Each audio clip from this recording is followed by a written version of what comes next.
Thomas Soto, 6h-9h sur Europe 1. Le débrief de la matinale, les temps forts de ce que vous avez entendu ce matin sur Europe 1. Les Bleus ont donc gagné 5-2 hier soir et pourtant, les supporters islandais restent de très bons perdants, de très élégants perdants. Écoutez-les, c'était à 7h30 tout à l'heure.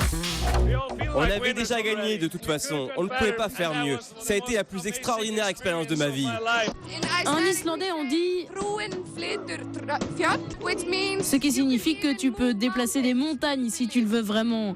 Et là, c'est comme si la France était la montagne et que tous ensemble, on avait essayé de faire un miracle. Bravo à l'Islande et fier pour les Bleus, réagit Michel Taureau sur les réseaux sociaux. La France qui affrontera donc l'Allemagne jeudi soir à Marseille, sous les yeux de Jean-Marc Morandini. Une équipe qui fait peur, mais pour Lilian Thuram, champion du monde 98 et champion d'Europe 2000, c'est très sain finalement d'avoir quelques doutes. Écoutez Lilian Thuram, il était à 7h45 en direct dans l'interview Vérité d'Europe.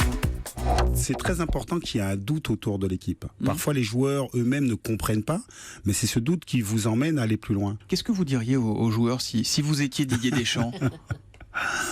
En règle générale, vous savez, il ne faut pas perdre de vue le rêve et la chance de jouer un tel match. Je pense que c'est ça, c'est-à-dire que se remémorer lorsque vous étiez enfant, lorsque vous prépariez votre sac pour aller jouer, et il faut avoir ce plaisir-là et se dire voilà, waouh, demi-finale, la possibilité de jouer une finale en France devant sa famille. Donc c'est le moment ou jamais de tout donner. Olivier Charrier sur Facebook réagit. Thuram a signalé la faiblesse du gardien islandais. Jeudi, on change de planète. Ce sera Manuel Neuer en face. Fini les absences coupables.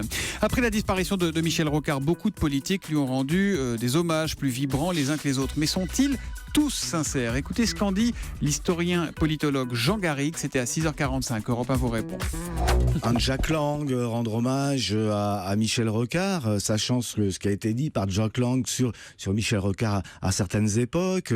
Mais cela dit, c'est aussi compréhensible parce qu'il faut se mettre, j'allais dire, dans la psychologie du Parti Socialiste, de ses courants et des combats menés en commun, notamment le combat contre la guerre d'Algérie dans les années 50-60. Et donc, ce sont des gens qui ont pu se retrouver comme ça sur des combats, sur une utopie, sur un projet, mais qui en même temps ont des lignes, des manières d'aboutir qui sont très différentes. Donc, ils peuvent s'être combattus, mais aussi reconnaître la grandeur de leur adversaire.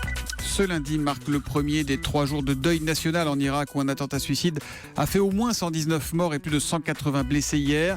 Ahmad est irakien, il a assisté au carnage. Écoutez, il témoignait tout à l'heure à 7h. C'était le match d'Allemagne contre l'Italie et tous les Baghdadis ils sont présents dans les cafés pour regarder le match. Le kamikaze est arrivé à se garer son véhicule à côté de le café. Je ne sais pas combien de kilos des matériaux explosifs dans les véhicules pour faire cette explosion énorme. C'était terrible.